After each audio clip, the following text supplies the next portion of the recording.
Gang banging and slinging. Listen up, my people, come and give us a positive response. Cause what we're doing here might make you want to dance, but you gotta listen. Listen what I'm saying in a game that we are Hey, playing. listen. All my people, listen. Listen what I'm saying in a game that we are playing. Hey, listen. Drive down any of the roads in eastern North Carolina and you will see a picturesque landscape of rich fields, gurgling streams, and inviting porches. Look closer and you discover higher poverty rates, higher percentages of people of color, and families struggling to make ends meet. The corporate hog industry has reaped huge profits in North Carolina, but there's been a huge impact on air quality, water quality, people's health, and everyday life. The North Carolina moratorium on hog factories has temporarily stopped the proliferation of new farms, but North Carolina is still number 2 in the nation for hog production and is home to more than 10 million hogs. 92% of these hogs are raised in factory-like conditions known as concentrated animal feeding operations, or CAFOs. The average CAFO is 5,000 pigs, a far cry from the small family farms of yesterday. North Carolina hogs produce a staggering 19 million tons of feces and urine per year. Disposing of this waste causes big pollution problems. Lagoon spills and runoff from waste that is sprayed on fields pollute streams, rivers, and groundwater supplies. Home and land values near hog operations plummet. The impact on the health and well-being of people living near factory farms is dramatic. These are their stories.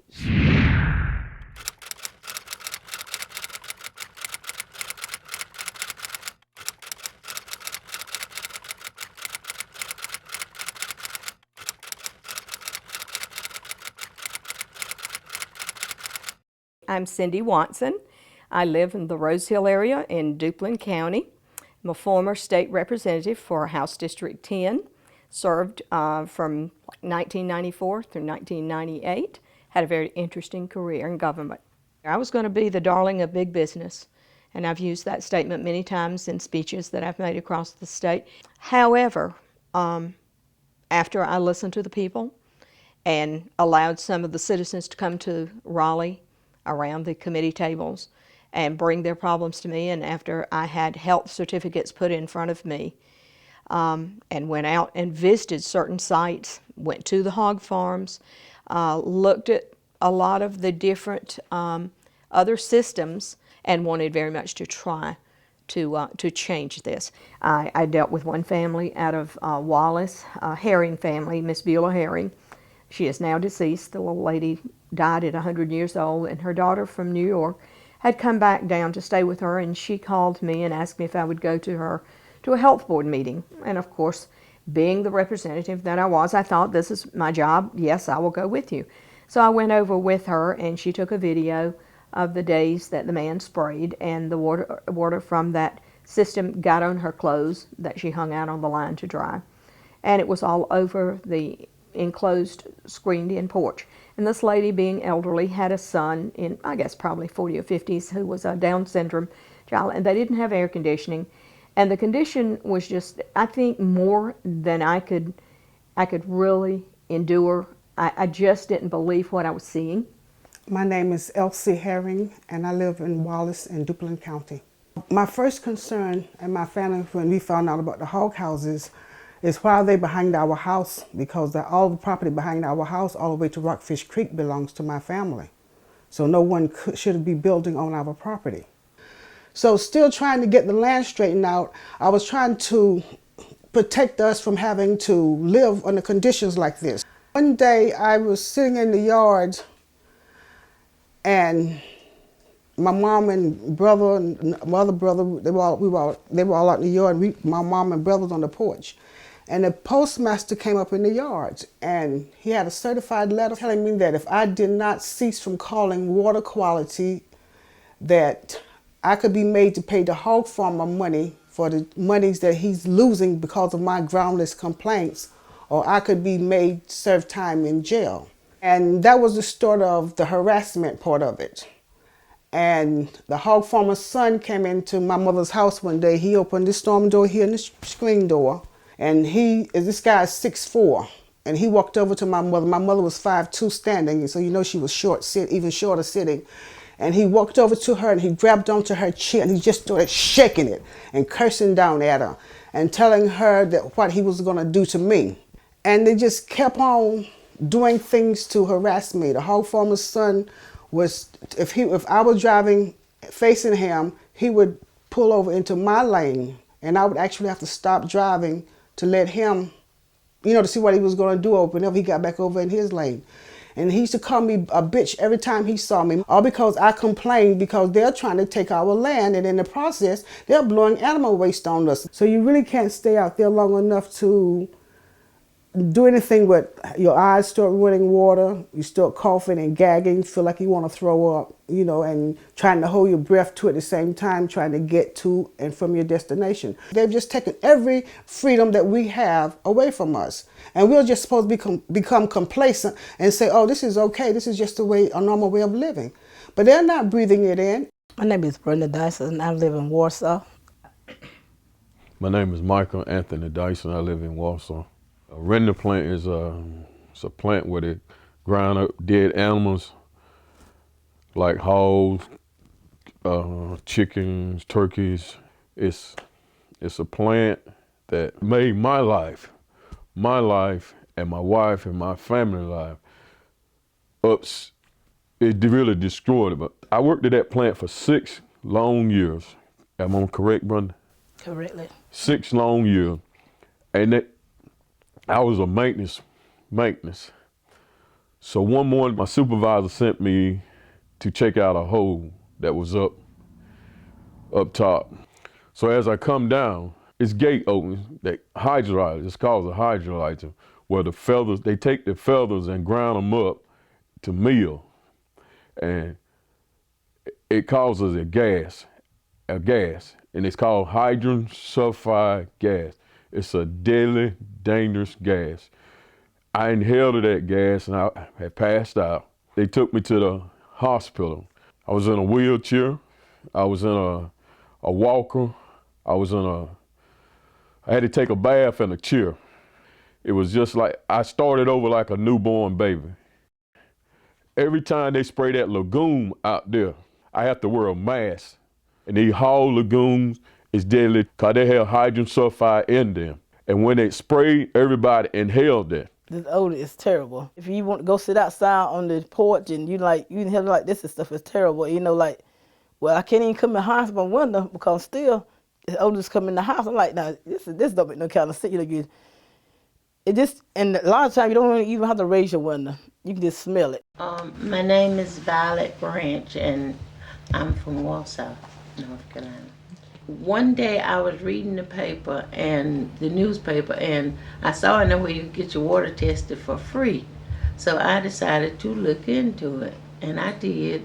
And they came out with the little plastic jugs. They got some water from the outside and some water from the inside, and they took it back to the office or wherever, and in a few days I got a letter telling me not to drink my water, don't cook with it, don't wash with it, and if possible, don't let my dogs drink it.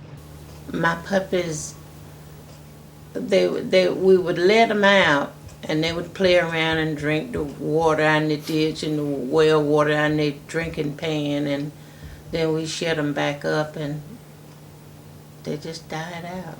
One day my son found one dead, and a little while later he found another dead, and they were about 2 months old. And now we've got a dog, and she had puppies, and she would always drink the water out of the ditch out there in front of the house. It runs from across the road in front of my house, and she had puppies, and they were born dead. When it's spraying, that's when the odor is in the air. My eyes puff up, my eyes run water, my head throb, I feel dizzy. When my grandson comes, he is 9 years old, and when he was, from a baby right on up until now, every time he come here and they go back home, they live in Kinston, And then when they go back home, his mom had to take him to the doctor. It's like he's got a bad cold, his head hurt, his eyes run, his nose run, and he'll say, Mama, I don't feel good. I don't want to move because I've been here all my life. I've been here ever since I was 3 months old. With the little people like me, you know, it don't matter.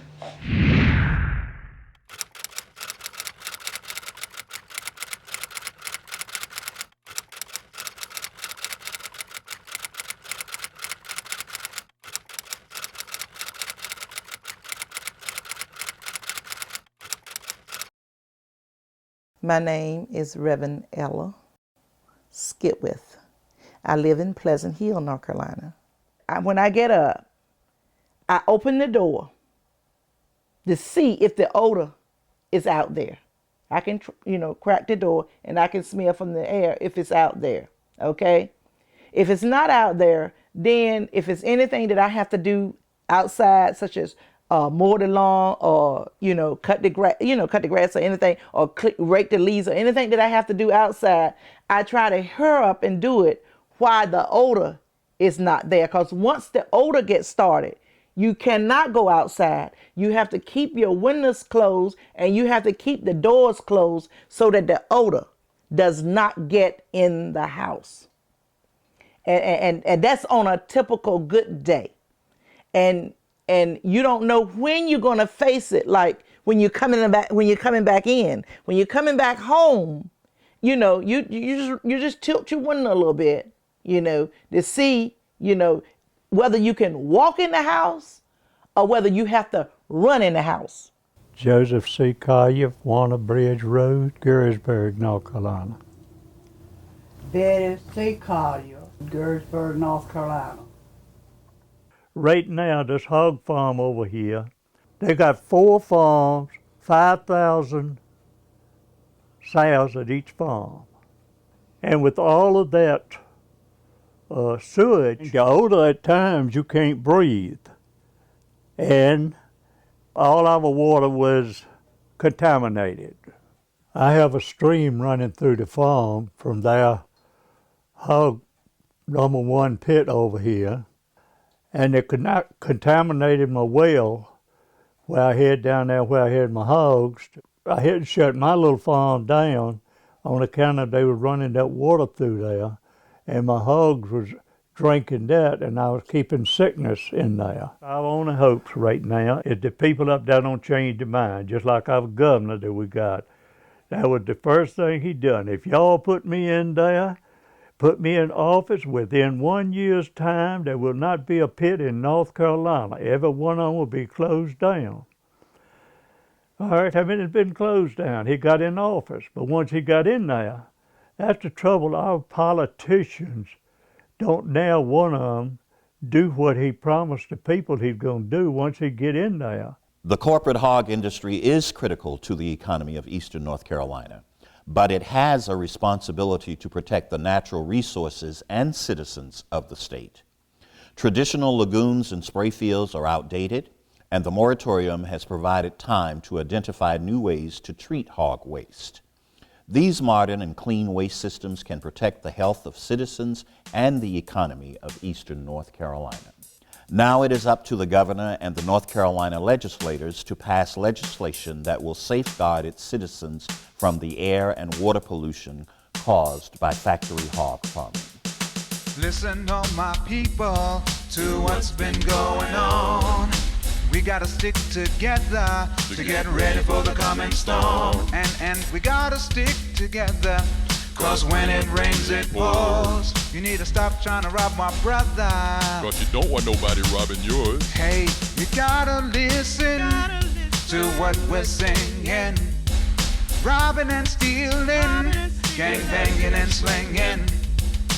Listen up, my people, come and give us a positive response. Cause what we're doing here might make you want to dance, but you gotta listen. Hey, listen.